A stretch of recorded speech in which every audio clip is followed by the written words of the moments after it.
Ignored at my daughter's wedding, my ex-wife's whispered, "You're just the wallet." Next morning, I woke up with 15 missed calls. I stood there, gripping a watch I'd saved for a year to give her, but the moment she walked down the aisle, it felt like my entire world shattered. What happens when the father gets forgotten at his own daughter's wedding? I didn't arrive to the church early because I was anxious or eager, but rather because I didn't want to ruin the one thing that should have been easy, being on time. I lingered in the parking lot longer than necessary, clutching the little black box containing the watch I had been saving for almost a year to give her. It was a small, pointless present in comparison to the $58,000 I had already spent on this wedding. This one, however, had a backstory. It was a personal one. On the back, it reads, "To Sophia, always your dad." I inhaled deeply before entering, allowing the refreshing blast of the air-conditioned church foyer to remind me that this day was already too formal for someone like me. I was stopped just past the entrance by the wedding planner, a 20-something lady with a clipboard and a fake grin. She tilted her head as if I were an elderly dog she wasn't sure could walk and said, "Hi, you're Lucas, right?" I said, "Yeah, I'm the father," a little too firmly. Her smile was smaller this time, like someone cutting deli meat. "You'll be sitting in the back near the center aisle, right? This way." I blinked. I thought I would be seated close to the front. With that same brittle civility, she shook her head. "Sophia's mom said you'd prefer it this way." I simply walked without saying anything. As we passed polished pews occupied by strangers, my footsteps were too loud on the tile floor. I assumed they were Doug's friends. Extended family on his side. A few individuals gave me confused, pitying looks, as if they had been told I was a problem that had been solved. Like I was scared the wood would splinter, I climbed up from the back, slid into my seat, and sat down gingerly. My chest felt hollow, as if I had swallowed something too large to pass, and my palms were already wet before the ceremony had even begun. Then my daughter Sophia, wearing a long veil, a white dress and a smile so big it nearly hurt to look at her, entered. Next to her, wearing a dapper navy suit and matching boutonniere, came her stepfather, Doug, who walked tall and proud. I sat there, forgotten, a man with a small black box, watching a memory being rebuilt in real time while the audience turned to watch them, phones up, flashbulbs popping. Not even the music was audible to me. A sort of white cacophony flooded my ears, the kind that only occurs when grief masquerades as rage. I wanted to laugh, yell, or toss the darn watch like a grenade across the aisle. Rather, I merely observed. My ex-wife, Karen, leaned over at that moment. Pearl earrings, a flawless blonde haircut, and that smile she had just before giving someone a flattering compliment. "You're just the checkbook, not the dad. Don't make this about you," she said, leaning in to whisper. She then leaned back as if she had just given me a 25-year receipt. The accuracy with which she delivered the death shot, no drama, no scene, was almost astounding. The man who stayed out of the way and signed the checks only heard a whisper in his ear. I clenched my fingers around the package. Now the watch inside felt heavier, as though it were soaking up all the embarrassment I was attempting to hide. "I do," Doug said proudly and clearly when the preacher asked, "Who gives this woman?" And I simply sat there, not breathing or making any noise. For what on earth was I meant to say? I paid for the goddamn flowers? Sophia was the only one who didn't turn to face me. She didn't smile at me as she went by or look for me in the crowd. The fact that she didn't even feel bad about it might have been the worst part. She appeared content. A chilly switch flicked inside of me somewhere beneath the heartache and humiliation. I no longer felt like a dad. I gave up on attempting to participate in a day that I was obviously never invited to in the first place.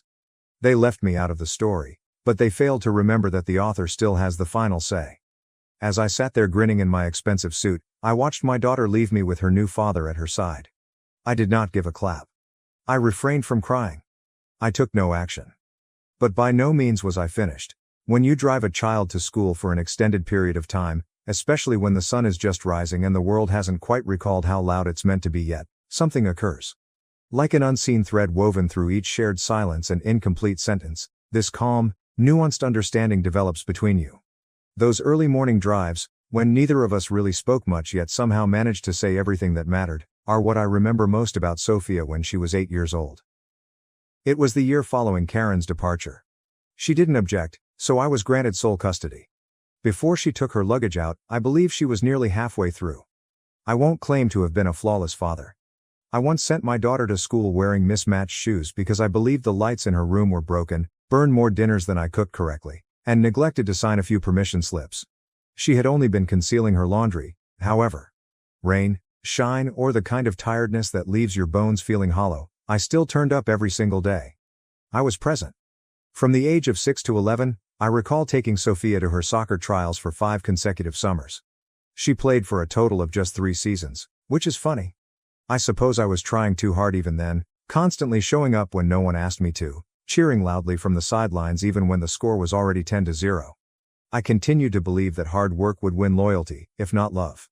I didn't know that back then, but it turns out that's not how the arithmetic works. I believed that we were actually constructing something.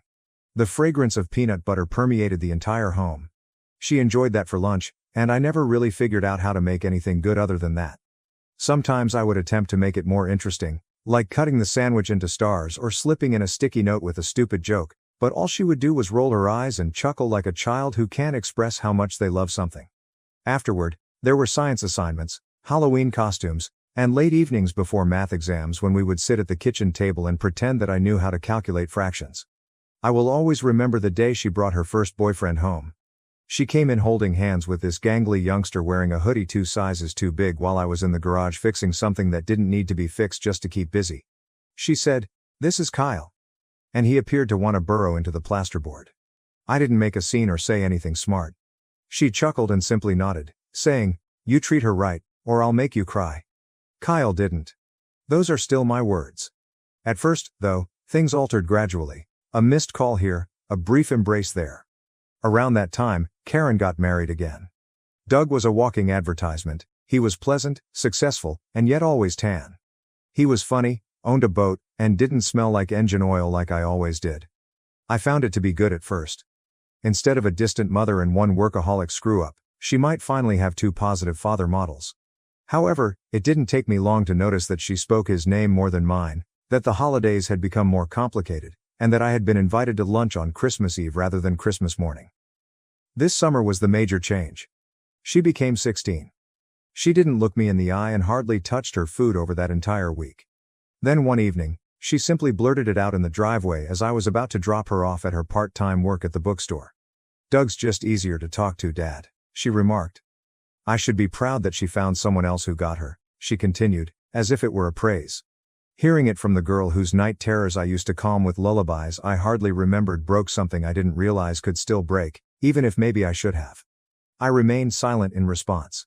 Simply nodded, shifted into drive, and took her to work. We didn't fully communicate. She put a tune I didn't recognize on the low setting of the radio. "Love you," she said as she got out of the car, but it seemed more like a habit than an emotion. Then things worsened. She seemed to be attempting to weaken our bond until it could safely fade away without incident, as evidenced by the unanswered calls and the shorter, more dispersed visits. And because I didn't want to push, I let it happen. I didn't want to be the controlling father who pushed love where it wasn't wanted. All I could think about, however, as I sat in my car in the parking lot outside her wedding reception, were the 17 years I had spent establishing a relationship that she seemed so keen to end. 17 years, 3 days a week, every other weekend, reduced to a single seat in the back and a whisper that told me I didn't count. I hadn't left yet though. I was still waiting in that lot with the little black package still in my lap, unopened. I'm not sure why, but I felt a tug that I hadn't experienced in years, something sharp, angry, and old. Forgotten fathers, we remember everything, and love like that doesn't die easily. I'm not sure what my decision to stay says about me. Perhaps I was waiting for someone to realize that I was still here. Perhaps I was looking for a clue, any clue that this wasn't actually happening as it appeared. Perhaps all I wanted to do was watch how far they would go before someone blinked. As a result, I watched the ceremony with blurred vision, not totally confident that he wasn't already a ghost, much like a man seeing his own burial in a dream. I slid out with the other silent, forgotten guests and headed to the country club where the reception was being held after they exchanged vows, kissed for the cameras, and walked back down the aisle with her hand in Doug's and her grin gleaming. A palace served as the receiving area. Real columns, marble floors, and champagne glasses so tiny they felt like holding a breath are all examples of this, and it's not a metaphor either. The people were laughing as if nothing in the world had ever disappointed them, and they were dressed in clothes that cost more than I made in a month. I entered, gave no one a specific nod, and made my way directly to the bar. I nearly burst out laughing when the bartender asked whether I wanted an open tab. Saying, "It's my daughter's wedding." He didn't understand the joke, poured me a bourbon, and went on to the next man in line, who appeared to fit in better. I already paid for everything in this damn room. I located a table close to the corner, close enough to conceal myself but not quite in the shadows. I saw Sophia and Doug dance for their father-daughter waltz. That was so ironic that I almost dropped the glass out of my hand. I couldn't decide whether to flip the table, laugh, or cry. Bourbon was my choice. After 3 drinks, I began to feel brave, or perhaps simply numb. It never even came out of the box, I thought as I continued to brush my thumb over the engraved watch in my pocket. "Don't be late to your own wedding, kid," was the little joke I had planned to tell her during our dance, but it never worked out because the time never arrived. Then, as if I were an old college friend he hadn't seen in a long time, rather than the man whose shoes he was filling without authorization, Doug came up and grinned as if nothing had happened. He said, "Hey, Lucas," and held out a hand. I glanced at his hand but didn't shake it. Instead, I gave him a quick, firm nod, as if to keep my brain from blowing up. "Thanks again for helping make today happen. Means a lot to Sophia." "Sure," I replied, delighted to be able to finance the fantasy. He chuckled as if I were kidding. I wasn't. The DJ declared that the toast will start a few minutes later. Her college friend, a decently pleasant girl with little to say, was the maid of honor initially. Then came Doug's younger brother, the best man, who appeared to have rehearsed his speech in front of the mirror but still managed to fumble it. Hugs, cheek kisses, clinks of glasses, and laughter. The entire thing had the appearance of a fucking brochure. However, nobody called my name. The bride's father was not asked whether he had anything to say. I got to my feet at that point. I didn't wait for the song to end or ask for permission. I went directly over to the microphone, grabbed it as if it were mine, and cleared my throat. As if someone had put the emergency brake on the whole party, the conversation abruptly stopped. I noticed Sophia's mouth opening slightly and her eyes widening. Karen's expression froze. Doug did not move, but he leaned forward in his chair. Astute? I simply started talking without shouting or raising my voice. When Sophia was 5, she asked me why the sky was blue. I didn't know the answer, not exactly. I said something about air, water, and sunlight. She nodded like she understood, but then asked me if the sky would ever change its mind, if it could decide to be red or green or something completely different. People began to laugh politely and perplexedly, but that was her way of asking questions I didn't know how to respond to, such as why her mother stopped attending soccer matches, why I occasionally appeared exhausted all the time, or why Doug owned a yacht while I just owned a rusted automobile. Faces fell. The air tightened and changed. From skinned knees and tree forts to heartbreaks and high school dances, I witnessed this girl's development. The night she fractured her arm, I stood in the rain with a flat tire and wouldn't leave the emergency room until she was asleep. I taught her how to balance a checkbook, how to parallel park, and how to be proud of doing the difficult things, even when no one else is looking. I looked around the room. The majority of people had stopped eating. A few had set down their glasses. I never sought anything in return, and I never asked for applause. I assumed that love would suffice. I did, however, sit in the rear row today. No pictures with the bride, don't dance, no words, only a bill. Sophia's mouth quivered. Karen refused to look at me. Doug had not yet moved. I suppose I'll just be the bank that trusted her silence if I'm not the father. There was only the sound of forks scratching plates and someone clearing their throat close to the bar, no applause or cheers. Gently putting the microphone down again, I made my way back through the crowd as if it were a fog that was unable to separate. I didn't take the watch out of my pocket or say farewell. The silence was louder than any speech I could have prepared beforehand as I left the event and into the chilly night air. My phone sounded like a siren the following morning, 17 voice notes, all from Sophia. Some were upset, some were crying. Just a single sniffle of quiet. The final request. Please talk to me, Dad. Please. I didn't know. Please. I didn't hit play again, though, not quite yet. The phone was vibrating every few seconds as another voice message from Sophia arrived in my inbox with a gentle ping that somehow managed to sound more like remorse than a notice. It rested on the kitchen counter as if it had been waiting for this moment its entire existence. I sat down in the same wooden chair where I had taught her how to weave friendship bracelets when she was 10 years old and devastated because her best friend had stopped sitting with her at lunch. I poured myself a cup of stale coffee, the kind that had been in the pot for too long. In some way, the chair felt smaller now, as if the wood under me had been squashed by grief, or perhaps I was simply carrying more weight than usual, the type that doesn't show up in mirrors, the kind that doesn't go away with time or exercise. She began the first message by sobbing, not the type of polite sniffles you hear in movies, but actual, Unfiltered sobs and nasty gasps that came from the place deep inside her chest, where the body stores all the things she doesn't want to say. "Dad," she began. "Please don't ignore me. Please, I didn't know you felt that way. I didn't know they put you in the back." With my shoulders down and my arms crossed, I listened without touching the screen, trying not to react because there wasn't much more to say. What kind of apology could heal a hurt that had been neglected for years? A few minutes later, a second, more irate message arrived. "You ruined my wedding. Do you even realize that? Everyone was whispering about your little speech. I can't believe you would do that to me." As I looked at the floor, I pondered how easily individuals might go from sadness to guilt when they eventually face the truth of a broken mirror. I simply took another drink of bitter coffee and waited for the next one without saying anything into the air. The third message was brief and said, "You embarrassed Mom." Like her mother hadn't spent the greater part of 10 years telling her that I was simply a bearded walking bank account, there was no emotion or justification, just a straight strike to the chest.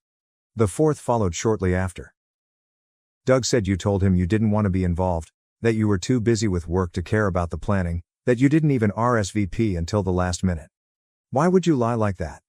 When she said the word lie, her voice broke, and I felt my fingers clench into a fist on the side of my thigh for the first time that morning. The RSVP had not escaped my notice. On the same day that I received it, I returned it. Hell, I had already seen the font choices and paid for the printing of the fucking invitations.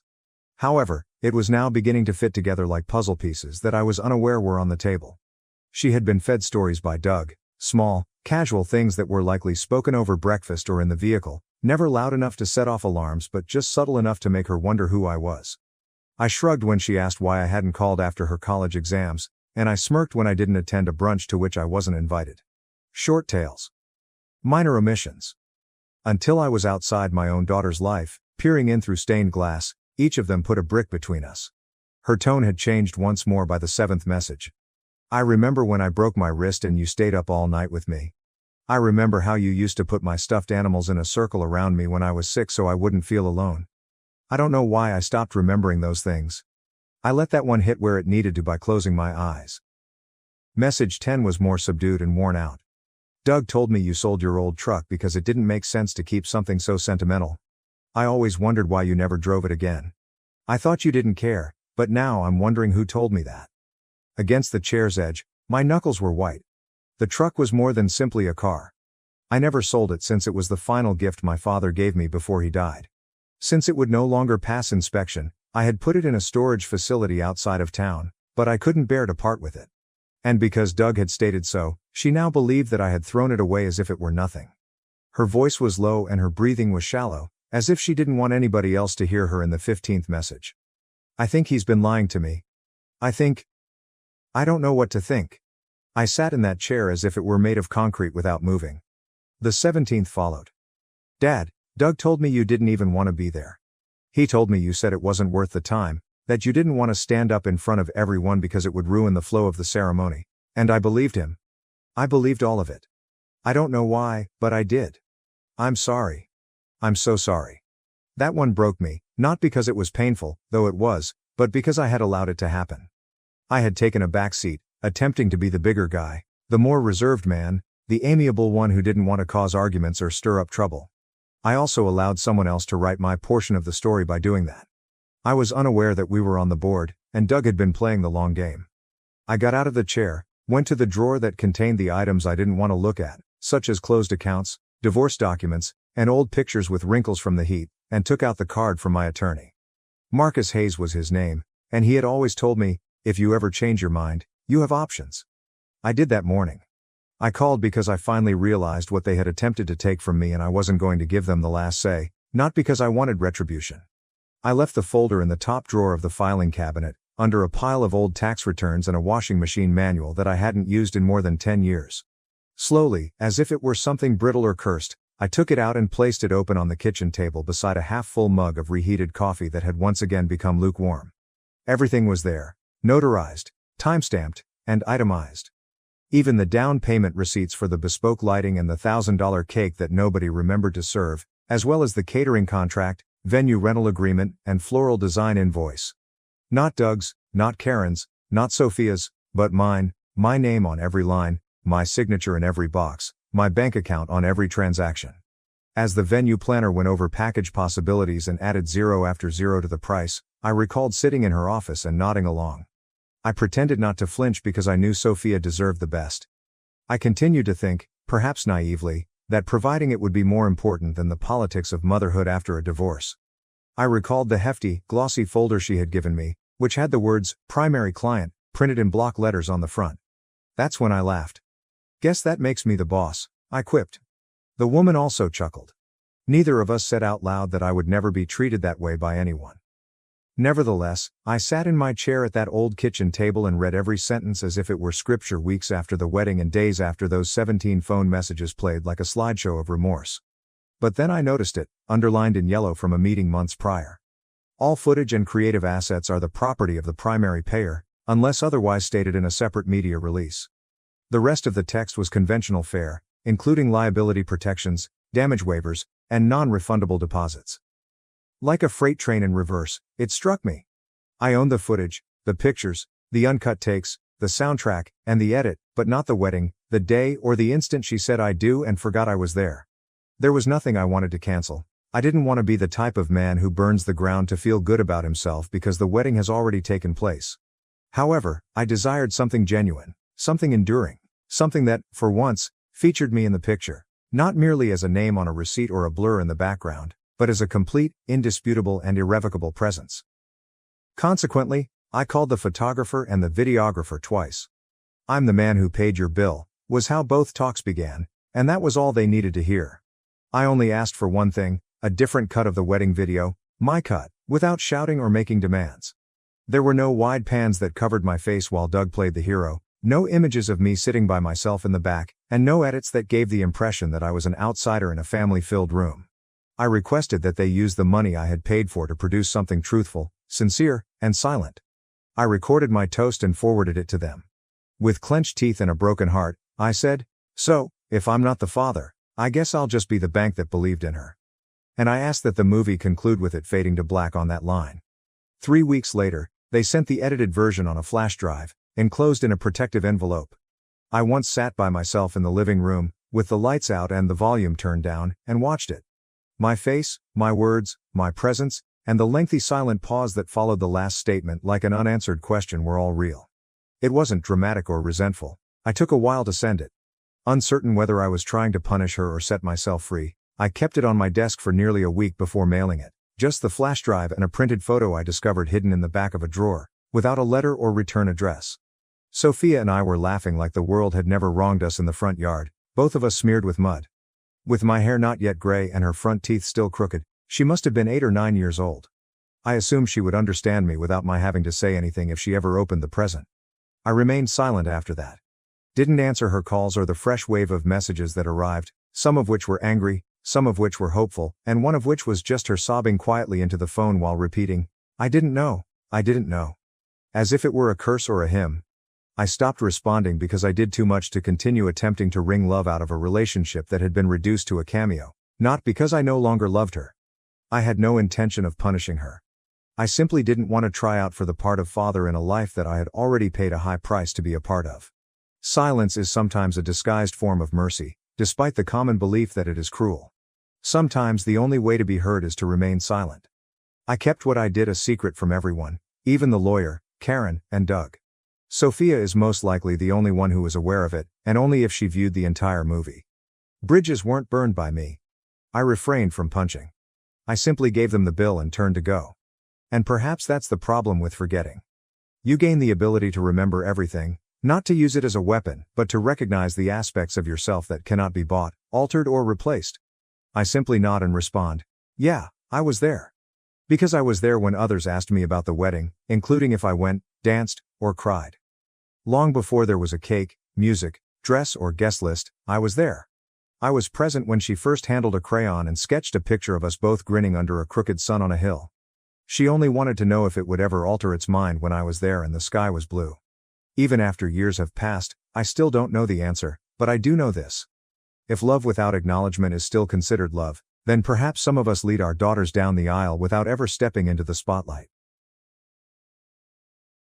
My girlfriend used my card to host a $1,200 birthday dinner I wasn't even invited to. I didn't yell. just watched it all fall apart. Irene, 29 female, and I, 32 male, had been dating for almost 2 years. We met at a bar trivia night through mutual friends. She was attractive, self-assured, and had a way of drawing people to her. I went down hard. Irene is employed in IT at a downtown IT company. Entry-level position providing assistance. She often talked about it as if she was in charge of the place, even if the compensation wasn't tremendous. I manage my own little business as a general contractor.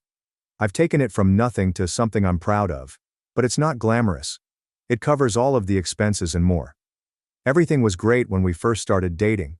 On weekends we would explore the city, try out new eateries, and see independent films at the small theater she adored. Looking back though, there were always subtle clues that something wasn't quite right. Little remarks about my attire, subtly humorous remarks about my truck, and the fact that she had never once introduced me to any of her co-workers in the previous 2 years. Since I was in love, I chose to disregard everything. Irene noted that her employer was hosting a large client appreciation party at a high-end hotel in the downtown area, approximately a month ago. She was assisting with the planning, and appeared to be under a lot of pressure to make sure everything went according to plan. One evening, she casually stated, "Jessica from IT is bringing her boyfriend," as she browsed through her phone. "He's a lawyer or something." Without giving it much thought, I said, "Oh, can you bring someone?" I observed her moment of hesitation before she said, "I could come for moral support if you want." I mean, I guess you could come. It's just a bunch of corporate people talking about boring work stuff. Since I was aware that she had been experiencing financial difficulties recently, I volunteered to assist with some of the costs. She had been making hints that she might have to move because her lease had increased. In the end, I paid for her new outfit, $450. Her boss's gift basket, $200. And more party materials. Hardly exactly pocket change, but hardly a fortune either. I cleaned up nicely on the night of the party.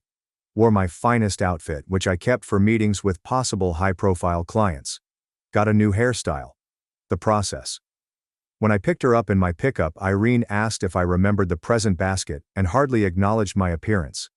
I could feel her getting tight next to me when we got to the hotel. She began to move a little ahead of me, putting some distance between us as we made our way through the foyer and into the ballroom. "Maybe you should wait in the bar," she said abruptly.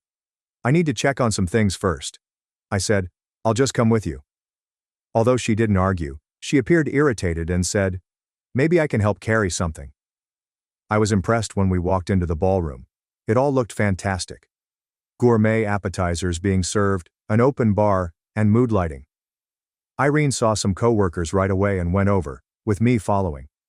A woman wearing a sleek black dress commented, "Irene, everything looks amazing." "Who's this?" A beat too long, there was this pause. Irene interrupted me as I reached out to introduce myself. "This is Alex, my driver for the evening." The words lingered in the atmosphere. Her colleague, who was obviously not convinced that I was a driver, looked perplexed and glanced at my suit. She cocked an eyebrow and said, "Your driver?" "Yeah," Irene said with an overly loud laugh. "He was nice enough to drop me off, but now he's actually heading out." She glanced at me. "Right, Alex." It seemed as though someone had punched me in the stomach. I was her driver after 2 years of dating. I helped her go a few paces away from the group by taking her elbow gently. "What the hell was that about?" I said softly, maintaining a calm voice. She looked over her shoulder to see if anyone was observing as she rolled her eyes. "Look, these are important people. My career is on the line here. You really should just go wait in the car or something." Reminding her, "I helped pay for this party. I bought your dress." She stated it at that moment, staring at me with a look of utter disdain. "You should be grateful I even let you in." Everything became quite evident in that instant. All of those hints, all of those remarks, they weren't only oddities or bad days. This was her true identity. I didn't raise my voice or quarrel, simply gave a nod, replied, "You're right," and turned to leave. After getting my jacket from the coat check, I drove quietly home. Irene had left a dozen missed calls and texts on my phone by the time I arrived at my house. "Where are you? Are you seriously leaving me stranded? Don't be so dramatic. You're embarrassing me." None of them got a response from me. I just opened a beer and switched off my phone. It was as if I had finally woken up from a long dream, and I felt oddly at ease. Irene arrived at my door early the following morning. She had been crying, as seen by the puffiness in her eyes. However, I saw that her makeup was still flawless and constantly prepared for the camera. Irene was that person. She insisted, "What happened last night? You just left me there. I had to get an Uber home." I didn't invite her in, so I leaned against the doorframe. "You called me your driver." "It was just a joke." "God, you're so sensitive. Those people are important to my career. I didn't want them to think I was, dating a contractor." She had the grace to appear a little embarrassed when she said, "I finished for her." "That's not what I meant. It's just complicated. Office politics and all that." Then the tears started to fall. That was her forte, crying when instructed to do so. She apologized to me, said that she had been anxious about pleasing her employer, and promised to put things right. She even recommended that the two of us go on a weekend break. Her words, "I love you," touched my face. "You know that, right? Last night was a mistake. I was being stupid." I gave the impression that I believed her. Listened to her justifications and explanations, made her coffee, and invited her inside. She apparently thought we were fine, and left soon after. On the surface, things appeared to be back to normal a few days later. Irene was very loving, always sending me heart-shaped texts, and discussing our future. She phoned me a week or so after the party occurred, and she sounded quite excited. "Babe, guess what? My birthday's coming up in a couple of weeks, and I was thinking of hosting a dinner for some colleagues at that new fancy place, Antelli's." "That sounds nice," I responded in a neutral tone. "Yeah, but here's the thing. I'm a little short on cash this month after that party and everything." Knowing the answer, I asked, "You want me to help pay for it?" "Would you? It would mean so much to me. Just my work friends, A chance to network a bit." I saw that she had not extended an invitation to me. "How much are we talking about?" "Probably around $1,200 for the private dining room. They need a card on file." "I can put my card down for you," I replied. "Just let me know when you need it." She cried, "You're the best. I'll come by tomorrow to get it." When she visited the following day, I gave her my credit card. Unaware that it wasn't my typical card, she accepted it with a smile. I said nonchalantly, "So what time should I be there?" Her smile wavered a bit. "Oh, actually it's just going to be work people. Boring shop talk and all that. You wouldn't enjoy it." "Got it," I replied with a sympathetic nod. "No problem." She gave me a short kiss and murmured, "Thanks for understanding," before heading out. "You're the best." I reported the card I had given her as misplaced when I called my credit card company the day of her meal. They issued a fresh one right away, and canceled the old one. I then went to Antelli's wearing my finest suit, which was even nicer than the one I had worn to her work party. I chose to sit in the bar area, which was partially hidden by a decorative partition, but had a nice view of the private dining room, rather than entering through the main entrance. They got there at 7:30. Irene was surrounded by her co-workers and looked lovely in a new dress that I had never seen before. The partygoer who had seen her call me her driver was someone I knew. Additionally, there was a man I didn't recognize who kept touching Irene's little back. She didn't want to leave his touch. She appeared to be leaning into it, in fact. I watched while ordering a scotch. They were raising glasses, toasting, laughing, and taking pictures. Being the focus of attention was exactly what Irene was doing. She looked different here, I noticed. Exuberant and self-assured. Not at all like the frequently whiny girlfriend who worked just as an IT support specialist. The server delivered the check to their table at precisely 9:45. Irene waved down proposals from her co-workers to divide the tab, and I watched with a smug look as she confidently handed over my credit card.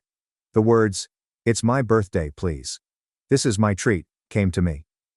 With the card, the server departed. The minutes passed. Then I saw him come back, bending down to talk to Irene in a low voice. Her expression turned from bewilderment to fear. Presumably checking her banking app, she struggled with her phone.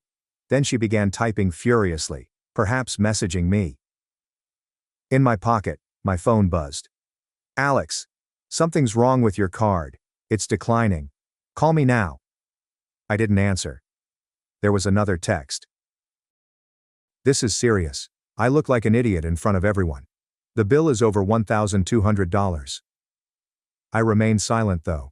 I simply sipped my scotch and observed the scene as it transpired. Irene was now clearly upset, and when she excused herself to her co-workers, her face reddened. I could imagine her experimenting with different wallet cards. Maxed out. She had just complained about her credit card debt last week, so I knew. 5 increasingly frantic texts later, I responded, "Look behind you." I saw her head shoot up in astonishment as she read the message. She then spun around and looked around the room before focusing on me at the bar. Her face was devoid of color. Pulling an envelope out of my jacket pocket, I proceeded quietly toward their private dining room after getting up and paying for my drink. When I walked in, there was an almost ludicrous hush. Irene's horrified eyes grew wide. The woman from the party, and a few others at the table appeared to recognize me. One of them questioned, "Isn't this your driver?" "Irene," I said with a charming smile at the table. "I'm, or was, her 2-year boyfriend." I took a few pictures of us together from the envelope, including ones from holidays, events and trips, and laid them out on the table. I also happened to be the guy who paid for her dress at your client party, the gift basket for her boss, and who called her driver for my troubles. There was a loud awkward silence. Suddenly, the man who had been caressing Irene's back moved away from her. The woman at the head of the table, her employer, had her eyes narrowed as she stared at the pictures. Irene, her face now scarlet, screamed, "Alex, can we talk about this outside?" "No need," I remarked amicably. "I just came to wish you a happy birthday and let you know that the card was cancelled. Reported lost yesterday." She threw up her attempt at poise and yelled, "You did what?" I straightened up and straightened my suit jacket. "Oh, and to answer your question from 2 weeks ago, no, I'm not grateful you let me in. But I am grateful for the clarity." I looked at the table. "Enjoy the rest of your evening, everyone. The check's all yours, Irene." She grabbed my arm and leaped to her feet. "You can't just leave, at least pay the bill." I glanced at her hand on my arm before turning my attention back to her face. I murmured softly, "Fuck off," and turned to leave. I could hear the mayhem breaking out behind me as I walked away. Irene shouting my name, confused muttering, and someone proposing that they divide the cost. I didn't turn around. The calls and texts continued unabated the following day. Irene took between pleading for my pardon and threatening to ruin my reputation. Her number was blocked by me. She made 2 appearances at my house. The door was not answered by me. From her pals' phones she left heartfelt voicemails. I didn't listen and erased them. In fact, one of her co-workers contacted me on LinkedIn a week later. After her manager found out that Irene had been lying about her function and responsibilities, claiming credit for projects she wasn't involved in, there apparently had been an HR inquiry at work. The man at the restaurant who had been groping her. After the dinner event, a senior developer she had been covertly seeing broke up with her right away. My door was knocked on 2 weeks after the disastrous birthday meal. When I opened it, I saw an elderly couple standing there, appearing uneasy. There was no mistaking the familiarity of Irene's parents. Saying, "Mr. and Mrs. Davis," I was truly taken aback. Only once, while they were in town, had I had the opportunity to meet them. Her father murmured, "Alex," with a distressed expression. "May we come in?" Curious as to why they had come to my door, I opened it for them. The uneasy atmosphere permeated the air as we sat in my living room. When she eventually said, "We wanted to apologize," her mother said. "For Irene's behavior. For everything." Her dad gave a nod. "She's been struggling since that night at the restaurant. Lost her job. Had to move back home with us." I said, "I'm sorry to hear that. And I kind of meant it. I didn't want Irene to endure any hardship in spite of it all. All I wanted was for her to leave my life." With firmness, her mother answered, "No, don't apologize. She did this to herself. We've always known Irene could be materialistic. We probably indulged too much when she was younger." Her dad had a disheartened expression. "We encouraged her to find someone financially stable. Told her to use her looks while she had them. But we never thought she'd go this far." That clarified a few things. I recalled that when her father learned that I had my own company, he used to make jokes about Irene getting a huge fish. Then her father added, "She told us what happened." "Not at first. She came home with some story about you humiliating her. But eventually, we got the truth out of her." An envelope was taken out of her purse by her mother. "She's too ashamed to come herself. But we wanted you to have this." A $925 check and a handwritten letter that said, "For the dress, the gift basket, and everything else," were found inside. "I apologize." I gazed intently at the check. The money wasn't the point. It had never been. "We made her take responsibility," her father clarified. "Made her sell some of her designer stuff to pay you back. Small step. But it's something." I said, "Thank you," and put the check back in the envelope. "I appreciate you coming." She appears to have erased all of her social media profiles in order to concentrate on personal development or something. "I'm doing well in business. I've cautiously resumed dating. I had coffee with a kindergarten teacher last week. She seemed genuinely interested in my responses, and asked insightful questions about my business, after I informed her that I was a contractor. There are times when I remember Irene calling me her driver in the hotel ballroom. Even though it was painful, I now appreciate it. At pivotal occasions, some people reveal their true selves. Others show up as minor, inconspicuous acts of cruelty. In any case, trust someone when they first reveal themselves to you. I only wish I had accepted it sooner. For those who are curious about the credit card situation, the answer is no. She was not able to be charged with fraud. I gave her the card in good faith, and I reported it as lost rather than stolen. In that instance, the bank simply cancels and reissues. Indeed, it was petty to leave her with that bill. But I felt entitled to a little pettiness after being treated like a truck-wielding ATM for 2 years. Thanks for watching and sticking around till the end. If you enjoyed these stories, make sure to subscribe and hit the bell so you don't miss the next drama-filled episode.